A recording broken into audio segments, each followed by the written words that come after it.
नमस्कार प्यारे बच्चों, आप सभी का स्वागत है CHS कॉन्सेप्ट के इस ऑनलाइन लर्निंग प्लेटफॉर्म पे।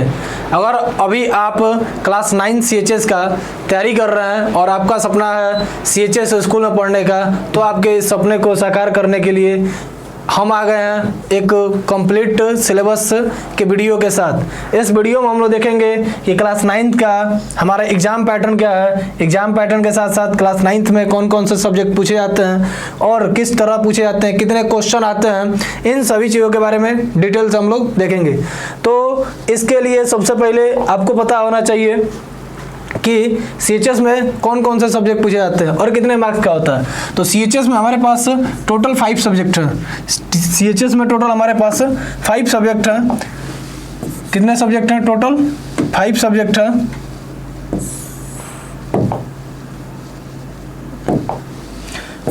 टोटल हमारे पास है कितने सब्जेक्ट? 5 सब्जेक्ट।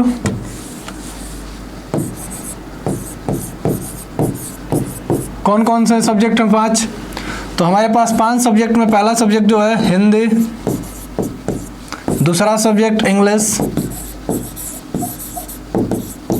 तीसरा सब्जेक्ट है हमारे पास मैथ और चौथा सब्जेक्ट हमारा साइंस, जिसे आप लोग विज्ञान कहते हैं, और 5वां जो सब्जेक्ट है वो हमारा है सोशल साइंस। सोशल साइंस या इसी को आप लोग SST भी बोलते हैं। ठीक, तो 5 सब्जेक्ट हमारे टोटल हैं CHS के एग्जाम में आने वाले, जिसमें हमारे पास टोटल कितने क्वेश्चन बन के आते हैं? टोटल बन के आते हैं 100 क्वेश्चन। और 100 क्वेश्चन जो होते हैं इनमें हमारा सब सब्जेक्ट का 20-20 नंबर का कंट्रीब्यूशन होता है। हमारा 20 नंबर का हमारा 20 क्वेश्चन हिंदी से आते हैं, 20 क्वेश्चन इंग्लिश से आते हैं, 20 क्वेश्चन मैथ से आते हैं और 20 क्वेश्चन हमारे साइंस के आते हैं और 20 ही क्वेश्चन SST के आते हैं। पहले क्या होता था? पहले 1 मार्क्स का 1 क्वेश्चन पूछा जाता था, लेकिन धीरे धीरे पैटर्न में बदलाव हुआ।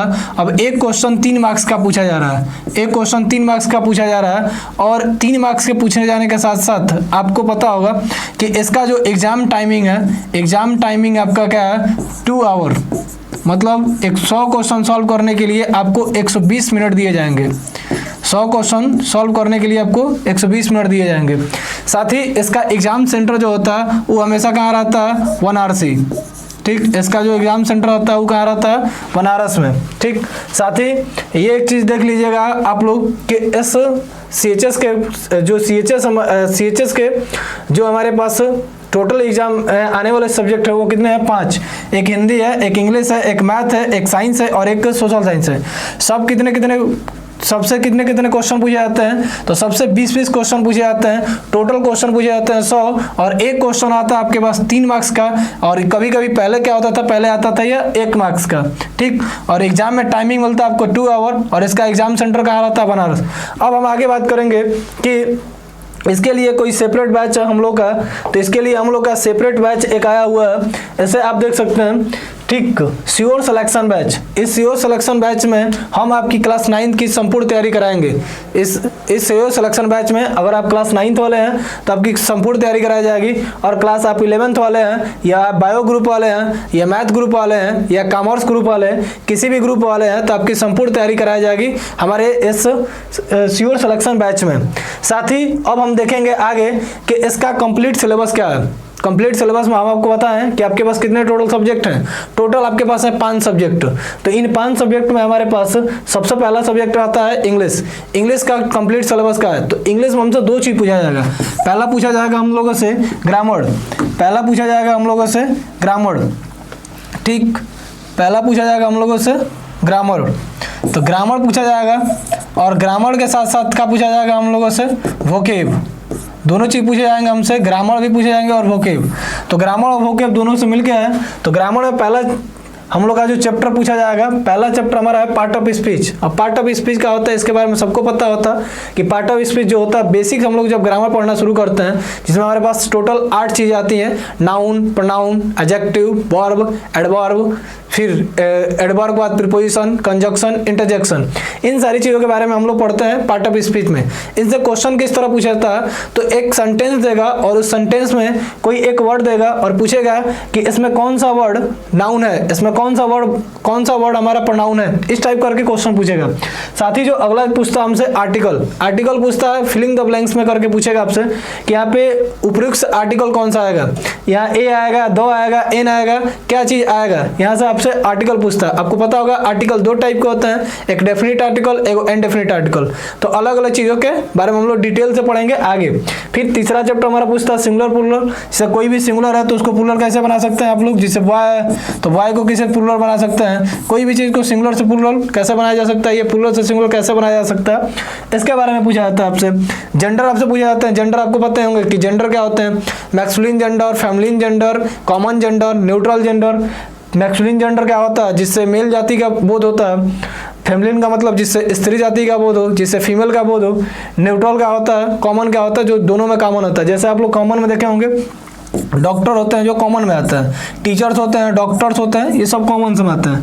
फिर एनिमल्स होते हैं, एनिमल जो होते हैं और उनकी आवाज़, से कुत्ता देखे होंगे, कुत्ता क्या करता है, भौंकता है, बार्क करता है, तो उस तरह आपसे पूछा जाता है कि कौन क्या करता है, तो उससे आपसे रिलेटेड क्वेश्चन पूछता है। फिर उनके जो बच्चे होते हैं उनसे पूछता है कि कुत्ते के बच्चे को क्या कहा जाता है, ये किसी पर्टिकुलर कुत्ते के बच्चे को या किसी भी एनिमल के बच्चे के नाम दे दिया जाएगा और आपसे पूछा जाएगा कि ये किसका बच्चा है, या इनका आवाज़ दे के भी आपसे पूछा जाता है कि ये किस जानवर का आवाज़ है या किस एनिमल का आवाज़ है।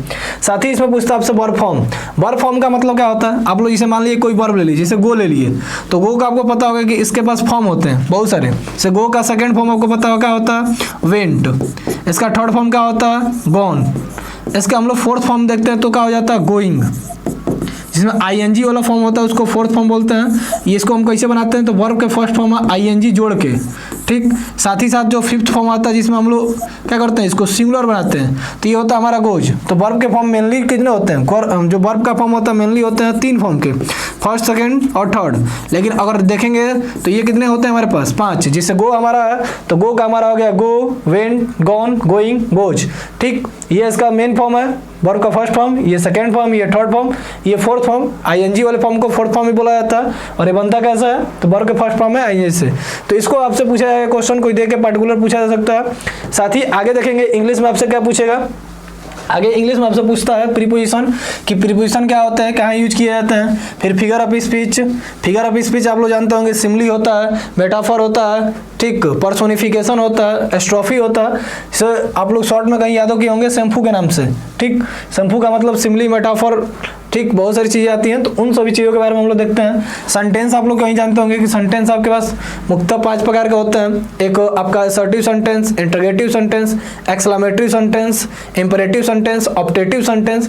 इन सभी सेंटेंसेस के बारे में पूछा जाता है। फिर उन सेंटेंसेस को आपस में कन्वर्ट करने के लिए कहा जाता है। सर कोई एक सिंपल सेंटेंस दे देगा, जैसे सेंटेंस दे दिया यहाँ पे, ही गोज टू मार्केट, और कहेगा इस सेंटेंस को क्या करिए, नेगेटिव में कन्वर्ट कीजिए, इस सेंटेंस को क्या कीजिए, इंटरोगेटिव में कन्वर्ट कीजिए। ऐसे करके आपसे क्वेश्चन पूछा जाता है। या कोई इंटरोगेटिव में देगा, इंटरोगेटिव से कहेगा नेगेटिव में कन्वर्ट कीजिए, या नेगेटिव से क्या करेगा, आपको कहेगा अफर्मेटिव में, या इसको असर्टिव में कन्वर्ट कीजिए। तो ऐसे करके कन्वर्जन का सेंटेंस पूछता है। फिर टेंस पूछता है। टेंस में आपको पता है कि टेंस 3 टाइप के होते हैं, प्रेजेंट, पास्ट और फ्यूचर। फिर टेंस आपसे पूछता है, उनके वर्ब के अलग अलग फॉर्म पूछे जाते हैं आपसे। फिर आपसे पूछा जाता है एक्टिव पैसिव, कि एक्टिव पैसिव क्या होता है। कोई एक्टिव का सेंटेंस देगा और इस एक्टिव को क्या करेगा, कहेगा change into the passive form. ये पैसिव, इसको एक्टिव को कहाँ बदलिए, पैसिव में, ठीक। इस तरह आपसे डायरेक्ट इनडायरेक्ट पूछता है। इसी को हम लोग क्या बोलते हैं, नरेशन। नरेशन पूछते था आपसे कि इसको डायरेक्ट से इनडायरेक्ट बनाइए।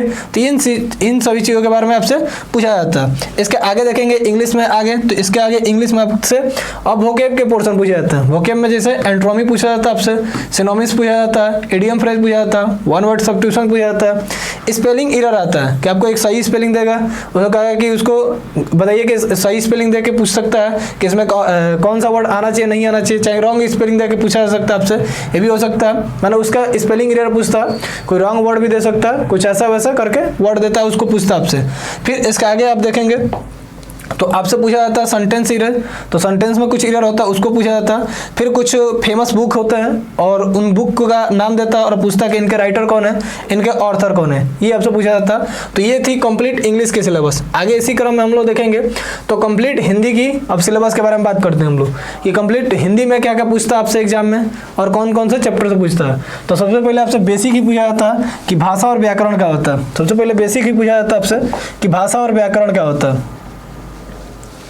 भाषा और व्याकरण क्या होता है आपसे पहले बेसिक पूछता है। हिंदी की हम बात करें तो पहले आपसे बेसिक ही पूछता है, ठीक, कि इसमें हमारा भाषा क्या होता है, भाषा और व्याकरण क्या होता है। फिर वर्णमाला पूछता है, वर्णमाला में आपसे पूछता है कि वर्णों की संख्या कुल कितनी होती है, 52, इसमें स्वर कितने होते हैं, व्यंजन कितने होते हैं, इन सभी चीज़ों के बारे में आपसे पूछता है। फिर वाक्य के प्रकार पूछते हैं, जैसे अभी इंग्लिश में पढ़ रहे थे आप सेंटेंस, उसी को हम लोग हिंदी में क्या बोलते हैं, वाक्य। तो वाक्य के प्रकार पूछते हैं। वर्तनी का मतलब होता है स्पेलिंग, जिसे स्पेलिंग एरर आता है उस पर हिंदी में पूछता है, कोई शब्द लिखवा देगा और उस शब्द को बोलेगा कि ये सही है कि गलत है, ऐसा वर्तनी पूछा जाता है। अलंकार पूछे जाते हैं, अलंकार का मतलब शब्द अलंकार होता है, अर्थ अलंकार होता है। तो अलंकार आते हैं आपके रूपक अलंकार, अनुप्रास अलंकार, ये बहुत सारे अलंकार होते हैं, उन सभी के बारे में पूछता है। बहुत सारे रस होते हैं, उन रस के बारे में पूछता है। रस का क्या पूछता है आपसे, अस्थाई भाव, कि श्रृंगार रस है तो इसका अस्थाई भाव क्या होगा, पी रस है तो इसका अस्थाई भाव क्या होगा। छंद आपसे पूछा जाता है, छंद में आप लोग जानते होंगे जैसे रोला आ गया, सोठा आ गया, दोहा आ गया, चौपाई आ गया, ये सारी चीज़ आती हैं। इनसे आपसे पूछता है कि हाँ सोठा में बताइए कितने हमारे पास चरण होते हैं, किस चरण में कितने शब्द होते हैं, किस वर्ण कितने वर्ण होते हैं, कितनी मात्राएं आती हैं, कौन लघु है कौन दीर्घ है, इन सारी चीज़ों के बारे में हमसे पूछता है। संधि पूछता है, समास पूछता है, पुलिंग स्त्रीलिंग, कि कोई पुलिंग है तो उसको स्त्रीलिंग बनाइए, स्त्रीलिंग से पुलिंग बनाइए, या कौन पुलिंग है कौन स्त्रीलिंग है। विलोम शब्द पूछता है, विलोम शब्द का मतलब विपरीत, कि दिन है तो इसका उल्टा क्या होगा, ठीक। इस तरह आपसे प्रवाची पूछता है। फिर आपसे उपसर्ग और प्रत्यय पूछता है। फिर एनाक अर्थ सॉरी एनाक क्या लिखे हैं, कंप्यूटर मॉडल का थोड़ी मिस्टेक हो चुका है, कोई दिक्कत नहीं है। इसका मतलब होता है कि अनेक अर्थी शब्द, मतलब एक ऐसा शब्द जिसके अनेक अर्थ होते हैं, ठीक। वाक्यों के लिए एक शब्द भी होता है जिसको हम वन वर्ड सब्स्टिट्यूशन बोलते हैं। मुहावरे अम्लकत्रियाँ होती हैं। सरल हिंदी साहित्य, आपको थोड़ा यहाँ पे दो चीज़ पढ़ना होगा, थोड़ा हिंदी साहित्य के बारे में भी पढ़ना होगा आपको कि हिंदी साहित्य क्या है, और साथ ही आपको ग्रामर पढ़ना होगा या जिसको आप लोग व्याकरण कहते हैं। तो दोनों चीज़ों के बारे में आपको पढ़ना होगा, ठीक। फिर रचना और रचनाकार, कि कोई फेमस बुक देगा और पूछेगा कि इसके रचनाकार कौन है। फिर विविध मतलब मिसलेनियस होता है, कुछ और भी क्वेश्चन आपसे एक्स्ट्रा में पूछे जाते हैं। साथ ही अगर आगे देखेंगे तो आगे आपके पास दिख जाएंगे। अब हम बात करेंगे साइंस के सिलेबस की, कि साइंस में आपसे एग्जाम में क्या क्या पूछता है, साइंस में आपसे एग्जाम में क्या क्या पूछता है। तो आपको पता होगा कि क्लास 8 के बाद हम लोग जब 9th में जाते हैं तो साइंस में हमारे पास 3 पार्ट हो जाते हैं। एक फिजिक्स का पार्ट हो जाता है, एक केमिस्ट्री का पार्ट हो जाता है और एक बायोलॉजी का पार्ट हो जाता है। तो 3 पार्ट हो जाते हैं किसके, हमारे पास साइंस के। साइंस में हमारे 3 पार्ट हो जाते हैं। एक हमारा हो जाता है फिजिक्स का पार्ट, एक हो जाता है हमारा केमिस्ट्री का पार्ट, और एक हो जाता है हमारे पास बायोलॉजी का पार्ट, ठीक। तो तीनों से आपसे अलग अलग क्वेश्चन पूछे जाते हैं। तो आपको पता है साइंस में कुल कितने क्वेश्चन पूछे जाएंगे, 20।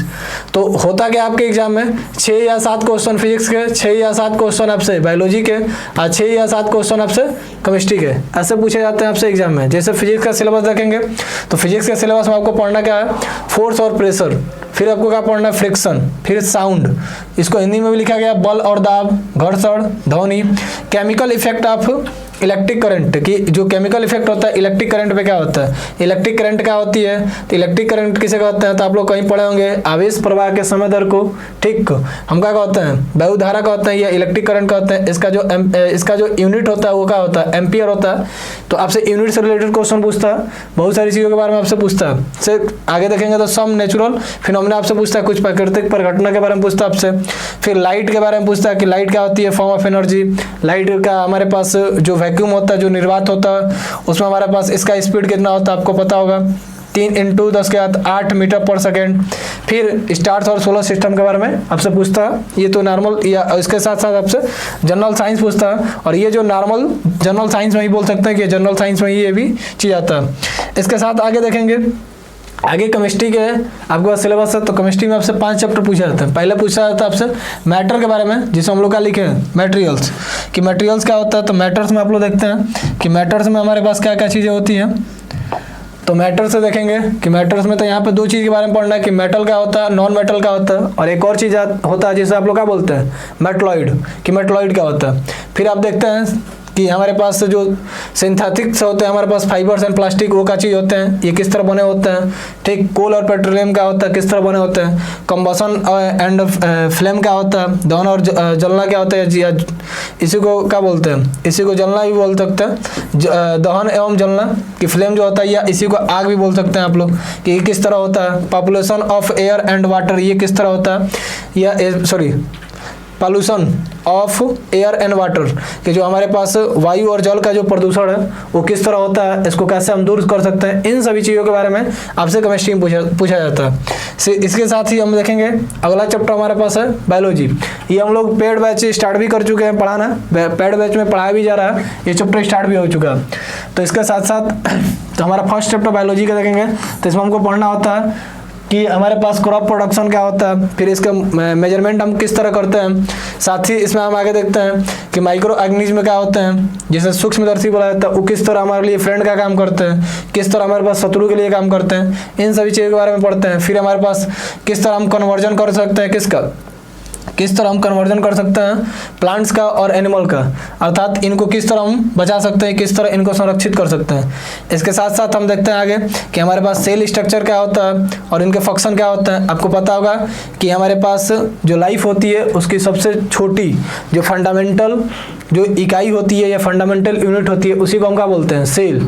इसके साथ आगे हम देखते हैं रिप्रोडक्शन इन एनिमल। अब रिप्रोडक्शन जो 2 टाइप का होता है, एक प्लांट्स में होता है और एक किस में होता है एनिमल में। तो हमको पढ़ना है किस में, रिप्रोडक्शन इन एनिमल, कि एनिमल में किस तरह रिप्रोडक्शन होता है। ठीक, मेल रिप्रोडक्शन सिस्टम क्या होता है, फीमेल रिप्रोडक्शन सिस्टम क्या होता है, इन सभी चीज़ों के बारे में हमको पढ़ना होता है। फिर आगे हमको देखना होता है reaching the age of adult skin क्या होता है। ठीक, किशोरावस्था की ओर क्या होती है कहानी, इसकी हम लोग को आगे पढ़ना होगा। इसके साथ साथ आगे अगर आप देखेंगे तो इसके आगे आपको क्या पढ़ना होता है, आगे आप देखेंगे तो अब आपका आ गया मैथ, कि मैथ का कंप्लीट सिलेबस क्या है आप लोग का, मैथ का कंप्लीट सिलेबस आप लोग का क्या है, मैथ का कंप्लीट सिलेबस क्या है आपके पास। इस चीज़ को देख लीजिए थोड़ा। मैथ के कंप्लीट सिलेबस की अगर आप बात करेंगे तो मैथ के कंप्लीट सिलेबस में आपसे क्या पूछा जाता है, तो एनसीईआरटी जो आप लोग पढ़ते हैं उससे पूछा जाता है और उससे बाहर भी कुछ क्वेश्चन आते हैं। तो मैथ के लिए हम बोलेंगे सबसे बढ़िया जो बुक है आपके पास, इसके लिए अगर आप इंग्लिश मीडियम से पढ़ रहे हैं तो RS अग्रवाल को फॉलो कीजिए, सबसे बेहतरीन बुक है, सारी चीज़ें कंप्लीट हो जाएंगी और उससे बाहर भी क्वेश्चन नहीं पूछेगा आपसे। और साथ ही साथ अगर नॉर्मली आप कोई बुक फॉलो करना चाहते हैं तो लूसेंट के बुक आती है मार्केट में, उसको भी फॉलो कर सकते हैं। ठीक, तो इन दोनों में से किसी एक को फॉलो कीजिए, नहीं तो आप NCERT पढ़ रहे हैं तो NCERT बेहतर है और बेहतरीन है, उससे आपको कोई दिक्कत परेशानी होगा नहीं। आगे अगर देखेंगे आप तो आगे की चीज़ें जब देखेंगे तो मैथ में कौन कौन से चैप्टर है। पहला चैप्टर आपके पास है नंबर सिस्टम, कि नंबर सिस्टम क्या होता है, इसे हम लोग संख्या पद्धति बोलते हैं। नंबर सिस्टम एक्चुअली हम लोग पढ़ते क्या है, तो इसमें हम लोग पढ़ते हैं संख्याओं के बारे में, कि संख्या क्या होती है, संख्या किसे कहते हैं, ये संख्या कितने प्रकार की होती हैं, प्राकृतिक संख्या क्या होती है, पूर्ण संख्या क्या होती है, जिसे आप लोग नेचुरल नंबर बोलते हैं, इंटीजर बोलते हैं, होल नंबर बोलते हैं। फिर हमारे पास इवन नंबर, ऑड नंबर, इन सभी चीज़ों के बारे में हम लोग पढ़ते हैं। इनसे साथ साथ बहुत सारी चीज़ें भी इसमें और आती हैं, इनके बारे में हम लोग पढ़ते हैं। आगे देखेंगे लीनियर इक्वेशन इन 1 वेरिएबल, कि जो लीनियर इक्वेशन बनता है 1 वेरिएबल का, वो किस तरह होता है। तो 1 वेरिएबल का मतलब एक वेरिएबल आना चाहिए, जैसे 2x + 5 = मान लीजिए यहाँ पे लिखा 6, तो 1 वेरिएबल का हो गया। 2 वेरिएबल का मतलब 2x + 3y = मान लीजिए 5। तो वेरिएबल हमारे पास कितने आ रहे हैं, तो यहाँ पे 1 वेरिएबल का हमको लीनियर इक्वेशन पढ़ना होता है। रेशियो और प्रोपोगेशन पढ़ना होता है, या इसे हम लोग क्या बोलते हैं अनुपात और सानुपात बोला जाता है। फिर हमको पढ़ना होता है इंटरवरी मेथड क्या होता है, इंटरवरी मेथड क्या होता है, फिर परसेंटेज क्या होता है, प्रॉफिट और लॉस क्या होता है, और इनसे रिलेटेड सवाल। और मैथ के लिए आपको पता होगा कि मैथ आपको तब आ सकता है जब आप मैथ में बढ़िया से प्रैक्टिस करेंगे। इन सभी चीज़ों के बारे में हम लोग डिटेल से पढ़ाएंगे आपको और प्रैक्टिस कराएंगे अपने कोर्स के अंदर। साथ ही हम लोग यूट्यूब पे भी बहुत बढ़िया से आपको पढ़ाएंगे इन सभी चीज़ों के बारे में डिटेल से। ठीक, आगे अगर देखेंगे मैथ में आपसे, तो मैथ में आगे आपसे क्या पूछेगा, आगे मैथ में आपसे पूछेगा टाइम्स एंड वर्क, फिर simple interest, compound interest, circles, area of rectangle and square, फिर आपसे पूछेगा स्क्वायर स्क्वायर रूट क्या होता है, स्क्वायर इन स्क्वायर रूट का मतलब 20 का स्क्वायर कितना होता है 400। फिर आपके पास आपसे उल्टा पूछ सकता है कि 400 का हमारे पास स्क्वायर 400 है तो उसका स्क्वायर रूट कितना होगा। तो आपसे स्क्वायर और स्क्वायर रूट से रिलेटेड भी क्वेश्चन आपसे एग्जाम में 1-2 नंबर के पूछे जाते हैं। ठीक, इसके आगे देखेंगे आप, तो इसके आगे आपसे पूछे जाएंगे क्यूब्स एंड क्यूब रूट्स। ठीक, इसके साथ साथ आपसे पूछा जाएगा फैक्टराइजेशन क्या होता है जिसे आप गुणखंड बोलते हैं। इसके साथ आपसे पूछा जाता है कंपाउंड इंटरेस्ट क्या होता है। फिर कंपाउंड इंटरेस्ट के बाद अगर देखेंगे आप लोग तो इसके बाद वैल्यूम और सरफेस एरिया आपसे पूछा जाता है। वैल्यूम और सरफेस एरिया जैसे क्यूब हो गया उसका वैल्यूम पूछा जा सकता है आपसे, क्यूबॉइड हो गया। इसके साथ साथ आपके पास कोन आते हैं, सिलेंडर्स आते हैं, इन सभी के बारे में आपसे डिटेल से पूछा जाता है। इसका फार्मूला होता है और सब फार्मूला बेस होता है। फार्मूला पे रखिए, आराम से क्वेश्चन आपका सॉल्व हो जाएगा। साथ ही आगे आपसे पूछेगा इससे में एक्सपोनेंट होते हैं जिसे हम लोग घातांक बोलते हैं, मतलब घात वाली कहानी होती है। ये मिस्टेक हुआ थोड़ा सा, यहाँ पे जो हमारी कहानी होती है घातांक की होती है, यहाँ पे घात वाली होती है, घात होता है। इसका मतलब कि एक्सपोनेंट का मतलब घात, कि हमारे पास किस चीज़ का कितना है, घात है। आगे प्रोबेबिलिटी मतलब संभावना है कि हमारे पास कोई चीज़ है जैसे सिक्का, तो सिक्का को अगर हम उछालेंगे तो क्या चीज़ आ सकता है। आपको पता है सिक्के के पास 2 पहलू होते हैं, या तो हेड ना तो टेल। कोई पासा है तो पासा में आपको पता है कि 6 नंबर होते हैं, 1 2 3 4 5 6, तो 6 नंबर में क्या आ सकते हैं, तो वही हमारे पास संभावना होती है, उसी को हम लोग पढ़ते हैं प्रोबेबिलिटी में। और फिर सिंप्लीफिकेशन, कि किसी चीज़ को किस तरह हम सिंपल वे में हल कर सकते हैं या इसका सिंपलेस्ट फॉर्म कैसे ला सकते हैं, जिसमें आप लोग पढ़ते हैं बोर्ड मास का ला। ठीक है, तो बहुत सारी चीज़ों के बारे में हम लोग पढ़ेंगे। फिर आगे हमारे पास लास्ट ही आता है सोशल साइंस। तो सोशल साइंस का सिलेबस ब्रॉड है, आपको पता है। और सोशल साइंस में हम लोग को पढ़ना क्या क्या होता है, तो हम लोग को पढ़ना होता है हिस्ट्री, भूगोल। इसके साथ साथ हम लोग को पढ़ना होता है हिस्ट्री, भूगोल। हिस्ट्री के बाद हमारे पास जियोग्राफी, फिर इकोनॉमिक्स। ठीक, इसके अलावा आपको पढ़ना होता है पॉलिटी, से हम लोग पॉलिटिकल साइंस बोलते हैं। फिर आपको पढ़ना होता है करंट अफेयर, और फिर कुछ मिसलेनियस चीज़ें, से अभी करंट में जो चीज़ें हो रही हैं उनसे रिलेटेड आपसे पूछ सकता है। ठीक, करंट अफेयर में आपके पास अभी जो करंट की चीज़ें हो रही है उन सभी चीज़ों के बारे में आपसे पूछा जा सकता है। तो इसके लिए सबसे बेहतरीन आपसे लिए कहा जाएगा कि आप एनसीईआरटी को फॉलो कीजिए। तो अभी आप देख रहे थे कि आपके पास कंप्लीट सिलेबस क्या है, इसको बैठ के आराम से आप लोग कॉपी पे लिख लीजिए, और कंप्लीट सिलेबस को कॉपी पे लिख के एक रणनीति तैयार कीजिए, और उस रणनीति के तहत आके अपनी संपूर्ण तैयारी हमारे साथ जुड़ के हमारे बैच में कीजिए। और बैच में आप 21 अगस्त तक, बैच की जो कहानी है 21 अगस्त बैच में 21 अगस्त से प्रॉपर क्लासेस चलने लगेंगी। ठीक, इसके साथ ही साथ अभी आप बैच में इन्वॉल्व कर सकते हैं।